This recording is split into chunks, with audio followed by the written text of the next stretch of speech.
వీటిపై మనతో మాట్లాడటానికి Telangana PCC media and communications chairman Sama Rammohan Reddy garu ఉన్నారు. తెలంగాణ ప్రదేశ్ కాంగ్రెస్ అధికార ప్రతినిధి కూడా. రామ్మోహన్ రెడ్డి గారు నమస్కారం, స్వాగతం.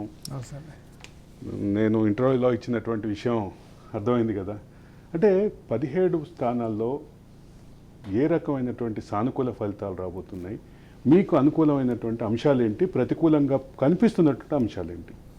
అంటే ప్రతికూలంగా ఉన్నటువంటి అంశం మొదటి చెప్తాము. ఎందుకంటే బీజేపీ బీఆర్ఎస్ ఏవైతే దారి మళ్లించేటటువంటి దుష్ప్రచారాలు చేస్తూ ఉన్నాయో అసలైనటువంటి అంశాలు కాకుండా పక్కదారి పట్టించేటటువంటి అంశాలు, ఎంతసేపు మతాల మధ్యలో కులాల మధ్యలో ఏదో విద్వేషాలు ఉంటున్నట్టుగా, లేకపోతే అసమానతలను రగిల్చేటటువంటి విషయాల మీద అయితే దృష్టి సారించారో అది మేము దాన్ని డీల్ చేయాల్సినటువంటి అవసరం ఫస్ట్ ఉంది.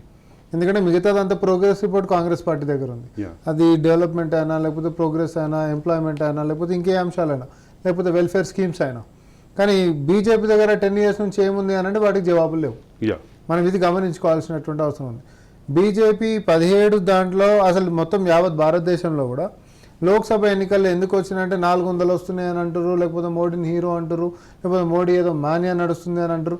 ఎంతసేపు ఒక వర్చువల్ లాంగ్వేజ్లో మాత్రమే మాట్లాడుతున్నారు, అంటే ఒక సినిమాటిక్ లాంగ్వేజ్లో మాట్లాడుతారు తప్ప రియల్ ఇష్యూస్ అనేటటువంటి అంశం. ఇప్పుడు ఒక సినిమాలో హీరో పెద్ద పెద్ద డైలాగులు పెద్ద పెద్ద అది కొట్టినంత మాత్రం నాకు కడుపు నింతుందా? మనం రాజకీయాల్లో ఉన్నాం, రాజకీయాల్లో వాస్తవాలు ఉండాలి. ఆ ప్రభుత్వాలు తీసుకునేటటువంటి విధానాలు నాకు, నా కుటుంబానికి, రేపొద్దున నా భవిష్యత్తుకు పనికొచ్చేటటువంటి విధంగా ఉండాలి. ఎంతసేపు వ్యక్తి పూజ చేసుకుంటూ పోయినంత మాత్రాన మనకు పనికొచ్చేటటువంటి అంశాలు ఏమైనా ఉన్నాయా? ఈరోజు 10 సంవత్సరాల నుంచి కనీసము ఎవరికి వికలాంగులకు కానీ, లేకపోతే వితంతువులకు కానీ, లేకపోతే వృద్ధులకు కానీ ₹1 పెన్షన్ పెంచినటువంటి పాపన బోలే, ఒక కొత్త రేషన్ కార్డు ఇచ్చినటువంటి పాపన బోలే, లేకపోతే వాళ్ళు చెప్పినట్టు 2 కోట్లు ప్రతి సంవత్సరం ఇస్తాను కొలువులు ఇచ్చిన పాపన బోలే, ప్రభుత్వ రంగ సంస్థలు ఒకటి కొత్త కట్టినటువంటి పాపన బోలే.